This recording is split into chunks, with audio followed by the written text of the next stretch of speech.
नमस्कार मित्रों, स्वागत है आपका मेरे चैनल पर। आज आप सुनने जा रहे हैं कबीरदास जी की एक और प्रेरणादायक शिक्षाप्रद कहानी। बुरा जो देखन में चला, बुरा न मिलिया कोई, जो दिल खोजा आपना, मुझसे बुरा न कोई। कबीरदास जी इस दोहे के माध्यम से मानव जीवन का एक अत्यंत गहरा सत्य बताते हैं। वे कहते हैं कि जब मनुष्य संसार में दूसरों की बुराई खोजने निकलता है तो उसे कोई भी व्यक्ति पूर्णतः बुरा नहीं मिलता, लेकिन जब वही मनुष्य अपने भीतर झांकता है, आत्मचिंतन करता है, तो उसे यह अनुभव होता है कि सबसे अधिक दोष उसी के भीतर हैं। अर्थात मनुष्य को दूसरों की आलोचना करने से पहले अपने अंदर झांकना चाहिए। आत्मनिरीक्षण ही सच्चा ज्ञान है और वही व्यक्ति को विनम्र और सजग श्रेष्ठ बनाता है। वाराणसी नगरी का वह शांत प्रातः काल था। गंगा नदी के किनारे हल्की हल्की धुंध छाई हुई थी। पक्षियों का मधुर कलरव वातावरण को पवित्र बना रहा था। उसी समय संत कबीरदास जी अपनी साधारण वेशभूषा में अपने दैनिक कार्यों की पूर्ति हेतु गंगा तट की ओर जा रहे थे। उनके चेहरे पर शांति, आंखों में गहराई और कदमों में स्थिरता थी। गंगा किनारे पहुंचते ही उन्होंने जल को प्रणाम किया और ध्यान में लीन हो गए। तभी उनकी दृष्टि एक युवक पर पड़ी जो कुछ दूरी पर बैठा अत्यंत चिंतित और व्याकुल दिखाई दे रहा था। उसके चेहरे पर उलझन साफ झलक रही थी। कबीर जी धीरे धीरे उसके पास गए और प्रेम पूर्वक बोले, बेटा क्यों इतना व्याकुल दिख रहे हो, क्या बात है? युवक ने कबीर जी को प्रणाम किया और बोला, महात्मा जी, मैं संसार से बहुत दुखी हूँ। मुझे हर व्यक्ति में बुराई ही बुराई दिखाई देती है। कोई स्वार्थी है, कोई झूठा, कोई कपटी। मुझे समझ नहीं आता कि क्या इस संसार में कोई अच्छा इंसान है भी या नहीं। कबीर जी मुस्कुराए। उन्होंने युवक की आंखों में देखा और शांत स्वर में कहा, तुम्हारी शंका गहरी है, लेकिन इसका उत्तर भी उतना ही सरल है। मैं तुम्हें 4 कहानियां सुनाऊंगा। यदि तुम उन्हें समझ गए तो तुम्हारा भ्रम दूर हो जाएगा। युवक ध्यान से बैठ गया। पहली कहानी, सेठ और निर्धन व्यक्ति। एक नगर में एक बहुत धनी सेठ रहता था। उसे अपने धन और वैभव पर अत्यधिक गर्व था। वह गरीबों को तुच्छ समझता और हर किसी से कठोर व्यवहार करता था। एक दिन वह अपने महल के बाहर बैठा था कि एक वृद्ध भिक्षुक वहां आया। उसने विनम्रता से कहा, सेठ जी, कुछ अन्न दे दीजिए, मैं कई दिनों से भूखा हूँ। सेठ हंस पड़ा और बोला, काम क्यों नहीं करता? भीख मांगना आसान है ना? वृद्ध ने शांत स्वर में कहा, सेठ जी, समय सबका एक जैसा नहीं होता।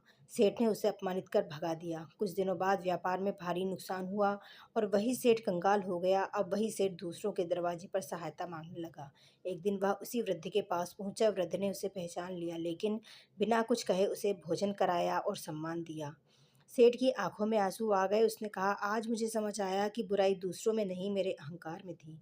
कबीर जी बोले, देखा बेटा, सेठ को हर कोई बुरा लगता था, लेकिन असली दोष उसके अपने भीतर था। दूसरी कहानी, क्रोधी सैनिक और संत।